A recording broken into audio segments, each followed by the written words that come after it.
بسم الله الرحمن الرحيم أبج فاعرفه حقا وانتخه متفق لفظا وخطا متفق وضده فيما ذكرنا المفترق مؤتلف متفق الخط فقط وضده مختلف فاخشى الغلط والمنكر الفرد به راو غدا تعديله لا يحمل التفردا متروكه مواحد به انفرد وأجمعوا لضعفه فهو كرد والكذب المختلق المصنوع على النبي فذلك الموضوع وقد أتت كالجوهر المكنون سميتها منظومة البيقوني فوق 30 بأربع أتت أقسامها تمت بخير ختمت.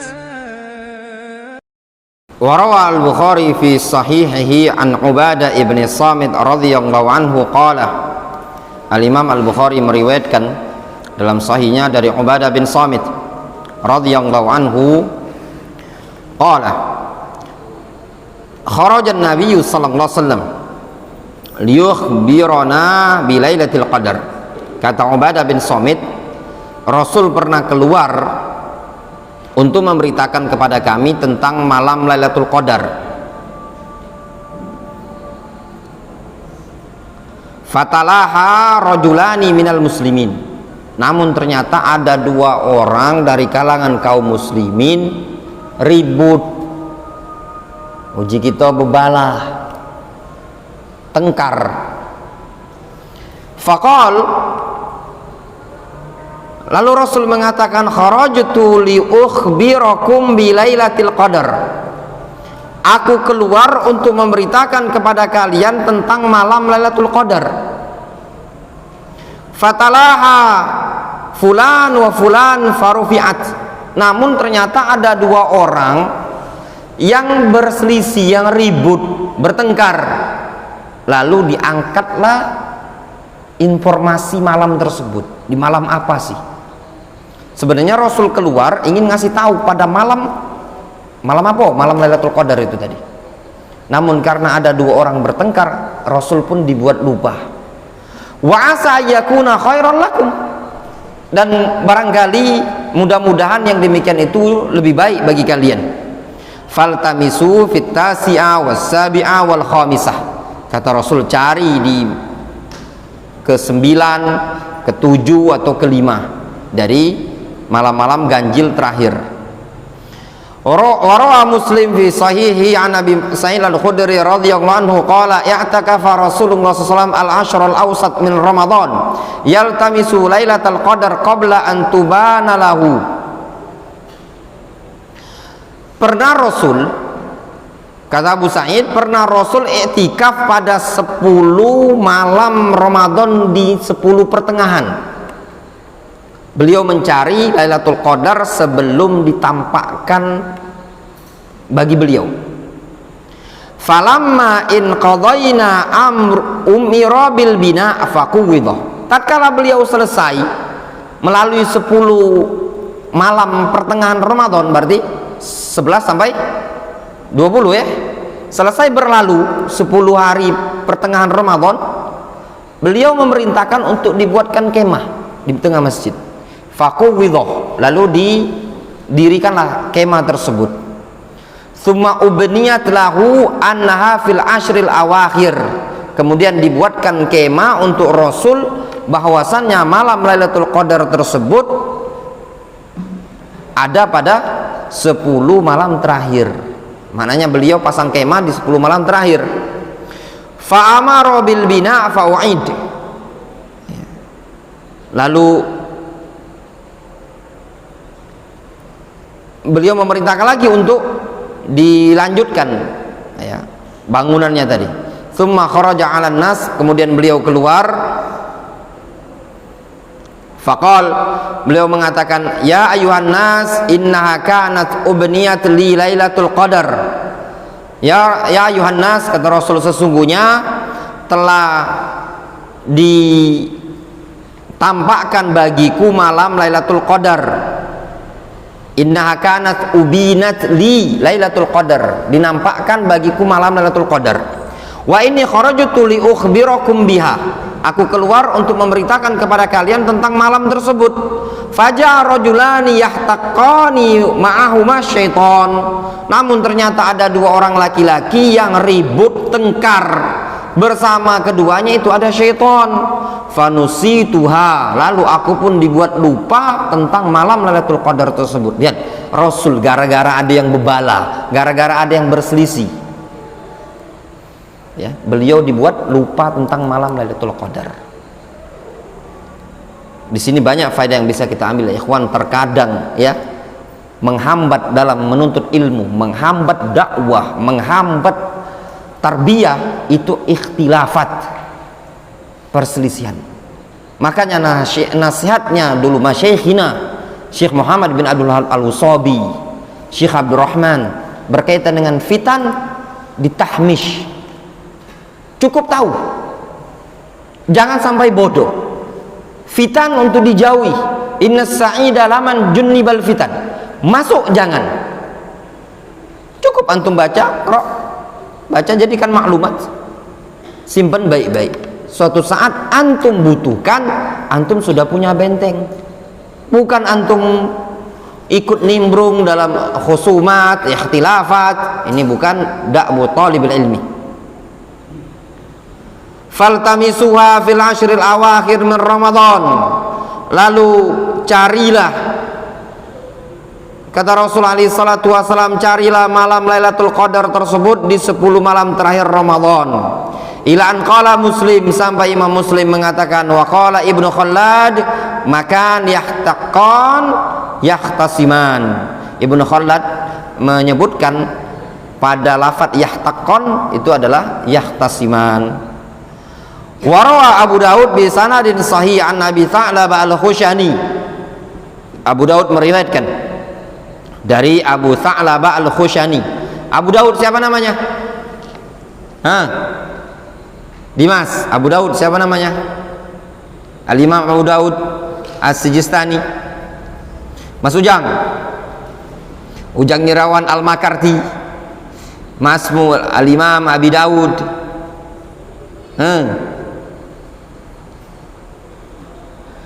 Feroz Sulaiman bin Ibnul Ash'ath. Ini namanya Dhabtul Kitab. Enggak masalah, dia punya kitab. Dia enggak Dhabtul Sadar, tapi dia Dhabtul Kitab. Itu keutamaan Dhabtul Kitab. Ya, enggak masalah. Dibandingkan enggak tahu, hafal enggak, catatan enggak ganti. Ya, nerima talqin yang mentalkin salah mulu.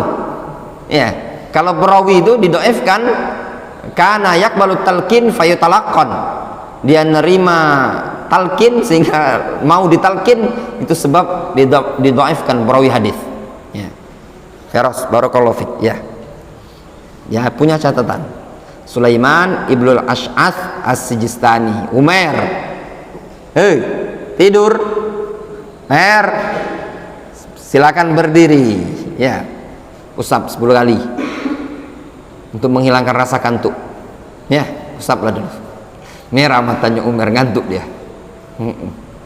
Usap dulu, ya, supaya tidak ngantuk. Belum malam, belum sholat isya kita ini tadi, ya. Ya.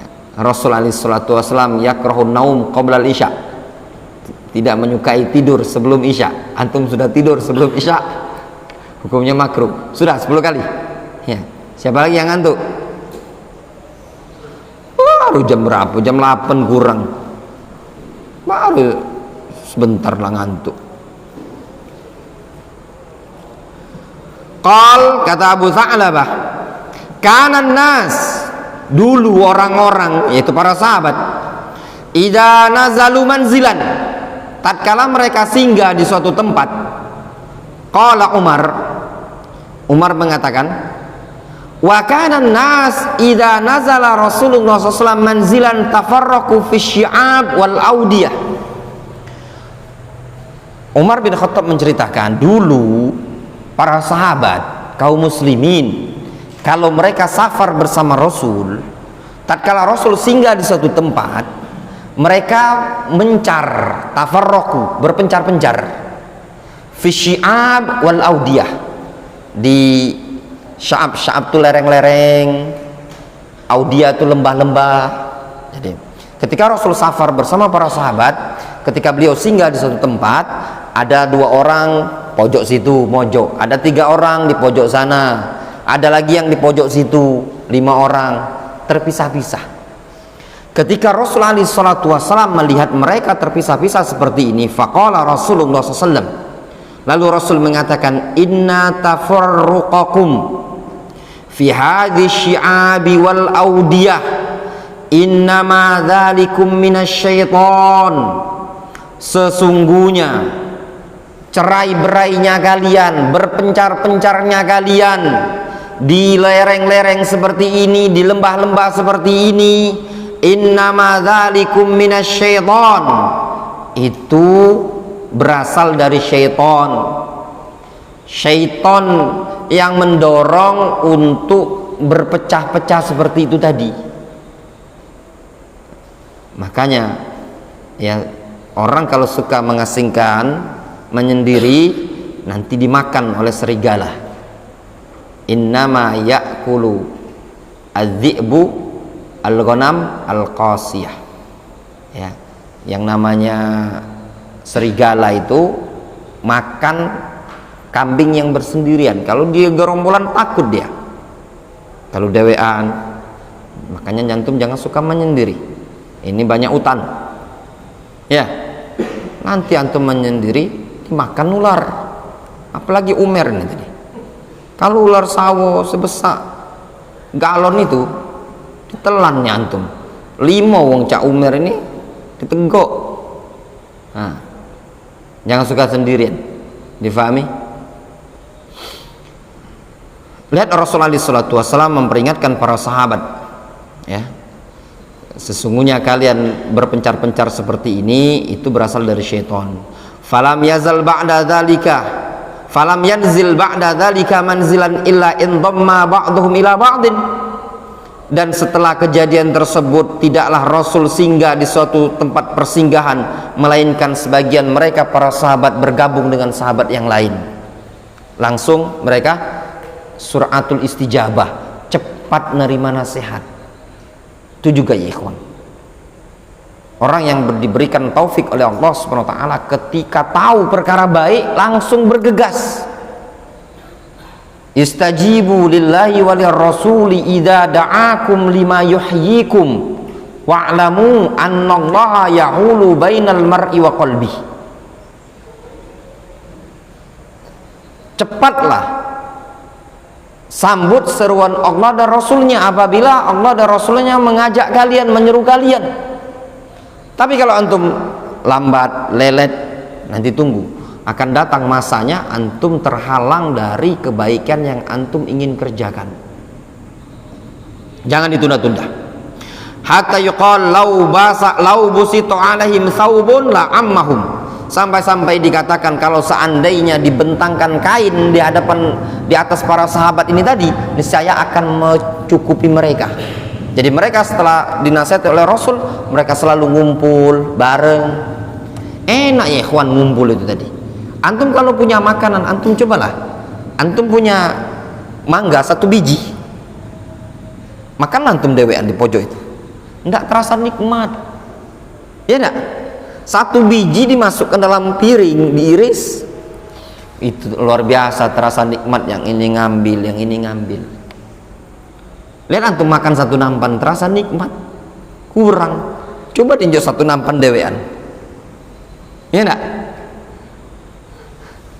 Bukti nyata, antum masih ingat dulu ketika kita masih di rumah tahfidz di situ, sering antum narok sisa minuman antum es. Udah jarang ya yang ngasih esnya di sini ya, es dawet. Kalau dulu hampir tiap hari ya ada yang ngantari es dawet. Masya Allah, antum harus diuji masih di Lembung Gajah ini tadi, ya. Antum mendapatkan tempat yang nyaman, tapi antum diuji dengan makanan. Kalau dulu tempat ngontrak, makanan tiap hari diantari warga. Kalau di sini tidak ada warga yang mengantari. Di sini sungai, di sini kosong. Kalau dulu adalah yang antara antum tetangga, antum sabar. Tapi dulu ingat, kalau makan es dawet ya, antum udah habis, antum taruh di kulkas, ya enggak? Karena enggak habis segelas itu dewean. Coba antum taruh es dawet tadi senampan, 5 iko digabung senampan, itu kurang terasa nikmat, betul-betul nikmat. Tapi kalau dewean enggak terasa nikmat. Nah, ini diantara faedah namanya ijtima ya ikhwan. Makanya istilahnya sebagian orang itu apa istilahnya? Makan tidak makan ngumpul, apa istilahnya? Apaan? Yang penting ngumpul tuh. Nah, makan tidak makan yang penting ngumpul ya. Kalau antum jangan, kalau pacak makan plus ngumpul ya. Kalau makan ngumpul dak yang dimakan lemas ya. Tapi lihat di situ kebersamaan, keindahan ya. Makanya sesuatu yang dikerjakan dengan bersama tadi akan terasa ringan. Warawa al-Bukhari fi sahihihi an Ali radhiyallahu anhu qala. Al-Imam Al-Bukhari meriwayatkan dalam sahihnya dari Ali bin Abi Thalib radhiyallahu anhu qala. Ali mengatakan, iqdu kama kuntum taqdun fa inni akrahul ikhtilaf. Kata Ali bin Abi Thalib, iqdu kama kuntum taqdun, tunaikan oleh kalian sebagaimana dulu yang kalian tunaikan. Maksudnya apa? Ijtima, ngumpul. Fa inni akrahul ikhtilaf, sesungguhnya aku, kata Ali, tidak menyukai perselisihan. Hatta yakunan nas jamaat, sehingga umat manusia menjadi berjamaah. Au amut kama mata ashabi, atau aku lebih baik mati sebagaimana wafatnya para sahabatku. Kata Ali bin Abi Thalib, kalian tunaikan, kalian lakukan sebagaimana yang dulu kalian lakukan bersama para sahabat, bersama Rasul. Aku tidak suka kalian berpecah belah seperti ini tadi. Supaya apa? Supaya orang tadi jamaah, bersatu, mengumpul. Au amut kama mata ashabi, atau aku wafat sebagaimana wafatnya ashabku. Mau ditanya? Hah? Yang kelas-kelas nahu? Agak berat dikit tapi.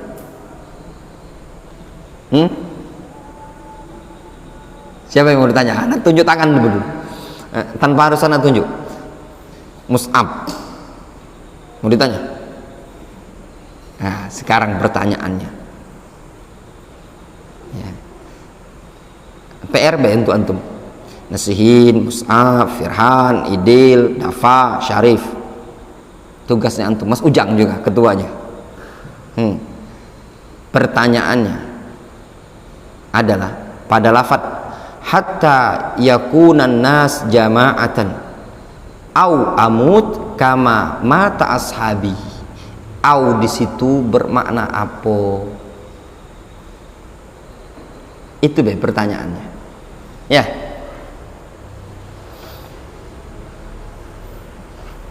Pahami ya? Qala al-Imam al-Wadi'i rahimahullahu ta'ala, fa antum bihamdillahi ya ahlas sunnah lastum karwafid yukaffiru ba'duhum ba'dan. Kalian wahai ahlus sunnah bihamdillah bukan seperti Rafidah yang mana sebagian mereka mengkafirkan sebagian yang lain. Ar-Rafidah itu bersekte-sekte, berkelompok-kelompok. Yang sekarang terkenal di Yaman yang kuat Al-Hawasah, Al-Houthi. Kalau sebagian orang nyebutnya Houthi, pengikut Badruddin atau Abdul Malik Badruddin Al-Houthi. Siapa Badruddin Al-Houthi ini tadi ya. Ini yang kuat di Yaman. Dia ada Zaidiyah ada Fatimiyah, ada Itsna Asyariyah, dengan berbagai macam sekte yang ada. Wa hakadha ru'usul i'tizal yukaffiru ba'dhum ba'dhan kama fi kutubil milal wan nihal. Demikian juga pentolan-pentolan i'tizal, sebagian mereka mengkafirkan sebagian yang lain sebagaimana disebutkan dalam kitab kutub al-milal wan nihal. Amma ahlus sunnah falhamdulillah ghalibu ikhtilafihim fi mafhumi hadithin fi ibadat waradat an syari' mutanawwi'atan.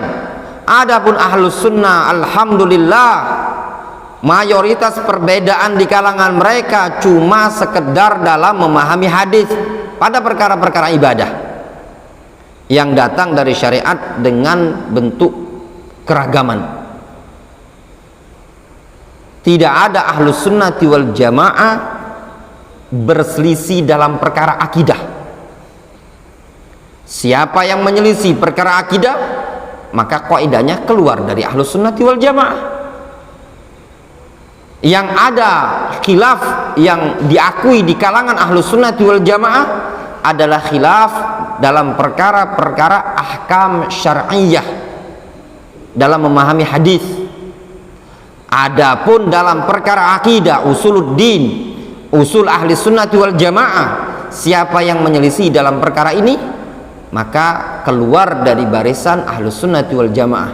Imma dia masuk ke pemahaman sufiyah, wa imma asy'ariyah, wa imma i'tizaliyah, wa imma rafidah, jahmiyah, dan yang lainnya, atau khawarij. Au fi haditsin, atau yang terjadi ikhtilaf dalam masalah hadis, ikhtalafat anzaruhum fi tashihi wa tad'ifihi ila ghairi dzalika min asbabil ikhtilaf allati dzakaraha Syekhul Islam Ibnu Taimiyah. Atau dalam masalah hadis, mereka sudut pandang mereka berbeda-beda dalam mensahihkannya, mendhaifkannya, dan yang selain itu dari sebab-sebab perbedaan yang disebutkan oleh Syekhul Islam Ibnu Taimiyah rahimahullah taala. Kira-kira Ibnu Taimiyah rahimahullah taala menyebutkannya dalam kitab apa? Ikhtilaf para ulama yang disebutkan oleh Syekhul Islam Ibnu Taimiyah itu Umar senyum, Aiman pusap 10 kali. Ya. Salah 10 kali. Udah selama anak umroh kan enggak ada pusap-pusap kan? Nah, itu tadi butuh olahraga antum. Anak-anak mukul enggak, ngeluarkan enggak, antum nak keluar sendiri. Kalau push up makanan utama di sini. Kalau enggak di push up kan enggak seru pula pondok pesantren. Ya Pak Wahid ini tak seru belajar menakati push up. Paling enggak antum kalau sering di push up kan ini tadi otot kuat. Liburan ini tadi siap menggantikan wong tua nyuci. Ya enggak? Ya enggak Sam? Tapi kalau jarang di push up kan, kita bisa bayangkan kalau sehari push upnya 10 kali Pak Wahid, 3 kali pelajaran 30, lama-lama antum jadi atlet. Ya enggak? Jadi atlet di sini tadi. Insya Allah di sini Pak Wahid kalau butuh tenaga, santri-santri siap diandalkan karena sudah terlatih otot di sini tadi. Ya nak, Umar? Apa kata Rasulullah SAW? Al-mu'minul qawi ahabbu ilallah minal mu'minid dha'if. Mukmin yang kuat itu lebih dicintai oleh Allah dibandingkan mukmin yang dhaif. Kalau antum kuat, ini skillnya berisi, ini ototnya berisi, insya Allah hidup antum tidak akan terlantar. Ya nak? Antum sudah terbiasa fisiknya tadi. Tapi kalau jarang push up itu tadi letoy, memang harus dibiasakan santri-santri ini untuk berotot supaya bisa bantu bapak. Ya kulit deh. Ya, kulit itu. Balik apa gawe antum? Ngadon pempek. Ya, biasa kan berotot. Jangan letoy. Pemuda-pemuda, anak-anak sekarang ini kadang jarang olahraga.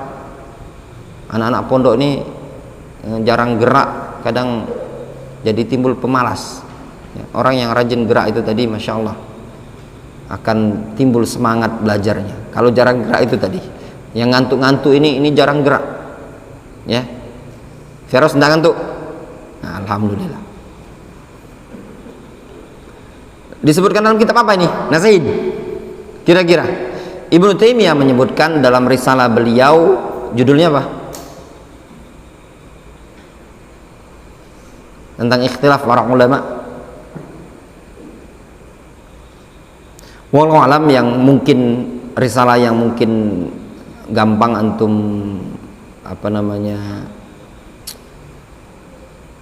antum baca. Aduh, buku tipis itu apa namanya? Karya Ibnu Taimiyah itu. Hah? Apa? Tipis dia itu. Tentang ikhtilaf itu nah. Tentang perbedaan pendapat di kalangan para ulama.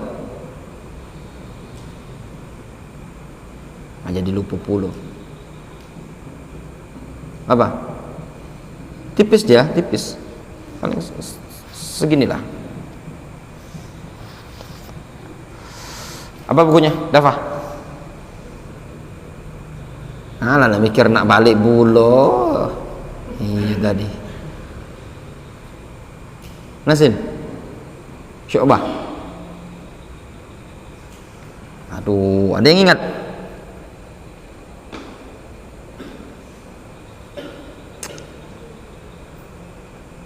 Apa Piran? Buku tipis itu nah, lupa nah. Ya.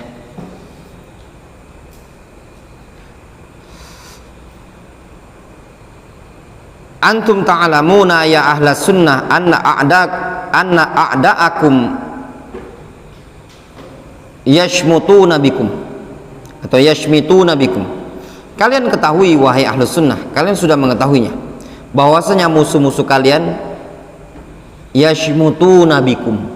Yashmutun itu bahagia, senang kalau kalian berselisih ya. Nah itu juga di antara orang yang berpenyakit hatinya ya, kalau dia mendengar ada perselisihan dia bahagia.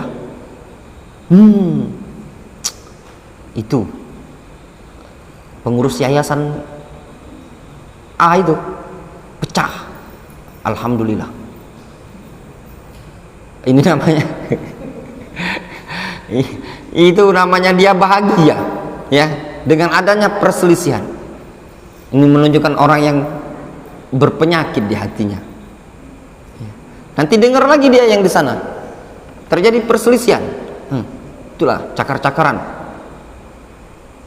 Nanti dengar lagi yang di sana tidaklah terjadi perselisihan di tengah-tengah kaum muslimin, baik perselisihan sesama kaum muslimin yang umum ataupun sesama ahlus sunnah, melainkan dia bahagia dan senang. Ini orang berpenyakit. Kenapa? Yuhibbunal furqa wal ikhtilaf. Dia senang kalau lihat orang berselisih. Nah itu lihat si fulan nak ribut dengan bininya, tunggulah kaget mau pisah sama bininya, anak maju. Nah yang ini tadi lagi bahagia dengan perselisihan rumah tangga orang lain. Ini menunjukkan pada hatinya tidak beres ya. Orang itu kalau kita mendengar ada perselisihan di tengah-tengah kaum muslimin, dia bersedih ya. Ini musibah, keterpurukan, bukan malah dia bahagia dan senang. Wa anna a'da'al islam ma yahabuna illa iyyakum. Sesungguhnya musuh-musuh Islam itu tidak segan mereka melainkan hanya kepada kalian. Dan itu betul ya ikhwan. Musuh-musuh Islam dari kalangan orang-orang Yahud, orang-orang Nasara, mereka tidak segan, tidak takut kecuali kepada ahlus sunnah. Kenapa? Dikarenakan ahlus sunnah wal jamaah salafiyin dari sisi akidah, akidahnya sahih. Dari sisi keberanian, mereka lebih berani. Kalau diajak jihad, mereka lebih berani. Nah, sehingga yang mereka takutkan adalah ahlus sunnah, bukan dari kalangan ikhwanul muslimin, dari kalangan takfiriyin. Enggak, kalau ini siasiyin dan yang lainnya enggak mereka khawatirkan, karena rata-rata ini orang urusan dunia semua. Jihad kadang yang dipimpin oleh ikhwanul muslimin, kadang perkara-perkara dunia yang mereka inginkan. mereka ingin menegakkan khilafah lah, ingin menegakkan kepemimpinan yang lainnya, itu tidak lepas dari perkara duniawiyah. Fahum yahrisuna ala tashtiti syamlikum bi ayyi wasilatin, sehingga mereka musuh-musuh Islam sangat semangat untuk memecah belah persatuan atau barisan kalian bi ayyi wasilatin, dengan cara apapun dipecah.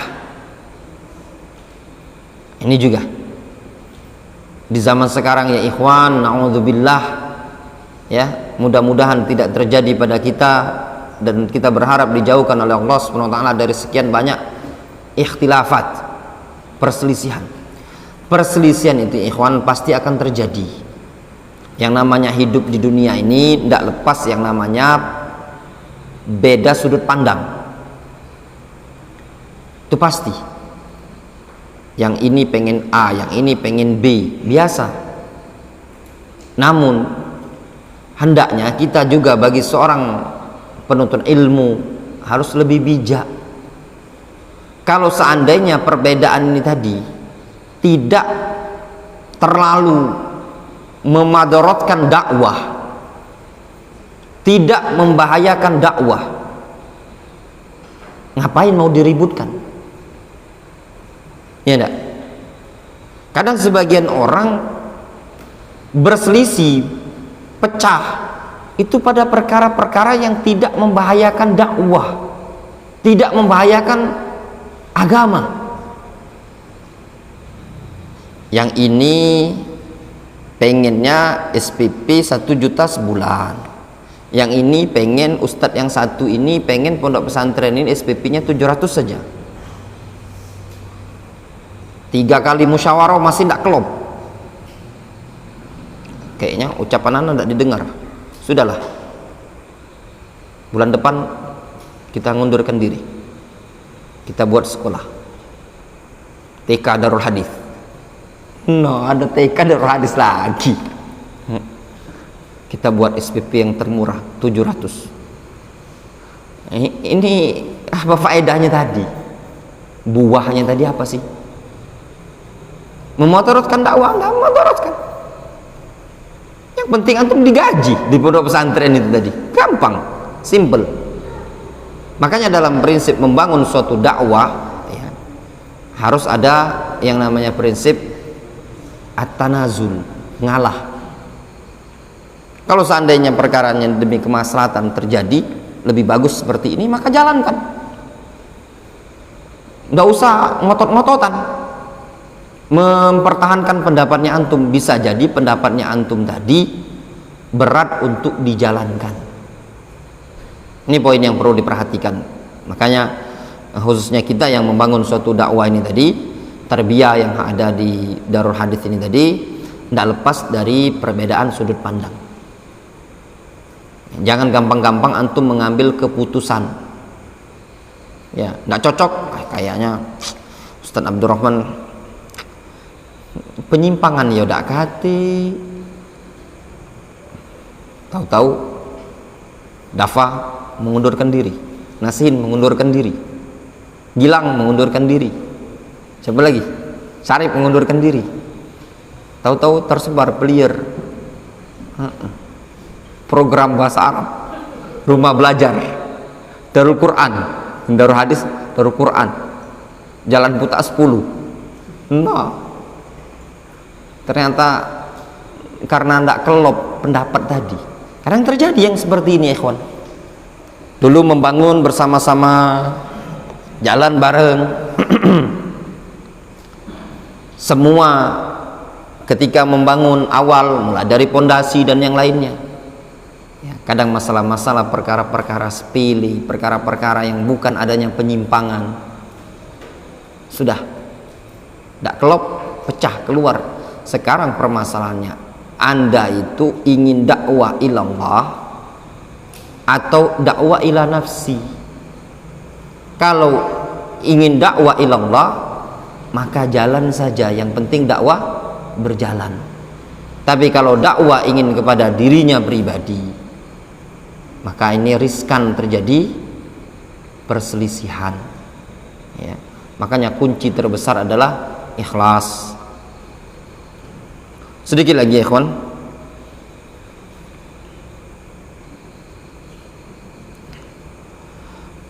Qala Syekh Muqbil, innal wajib ala ahli sunnah ayyakunu muhayyain lihilli masyakil al-alam kullihi. Sesungguhnya yang wajib bagi ahlu sunnah agar mereka muhayyain, siap untuk menyelesaikan masyakil al-alam kullihi, menyelesaikan masalah-masalah di dunia ini tadi. Ini juga prinsip ahlu sunnati wal jamaah ya ikhwan. Antum talabatul ilm wa antum du'at ila sunnah, ila tauhid. Ya. Antum harus siap bisa menyelesaikan masalah. Antum bisa menyelesaikan iftiraq, al-furqa wal ikhtilaf. Bukan antum koar-koar tapi masalah di dalamnya antum tidak bisa diselesaikan. Ini masalahnya apa? Apakah ini masalah manhajiyah, masalah penyimpangan, inhiraf? Kalau bukan, kenapa tidak bisa diselesaikan? Berarti ada masalah gengsi. Ya enggak? Tuh kalau muhadharah Ustadz Nasihin ini, kalau muhadharah luar biasa, menjaga ukhuwah, nikmatul ukhuwah. Oh, muhadharahnya. Dan muhadharah lagi. Kajiannya Ustadz Nasihin, kajiannya nikmatul ukhuwah. Kajian kitab nikmatul ukhuwah karya Faisal Al-Hashidi. Tahu-tahu ada kajian juga tentang adab ukhuwah, adabul isyrah wa dzikrus suhbah wal ukhuwah, Ustadz Muhammad Firhan. Masya Allah. Yang satu ini memukau kalau ceramah. Kalau nyampaikan masalah ukhuwah ini tadi luar biasa. Yang si Firhan ini juga luar biasa. Tapi dua orang ini tadi ibarat kucing sama anjing, atau Tom and Jerry.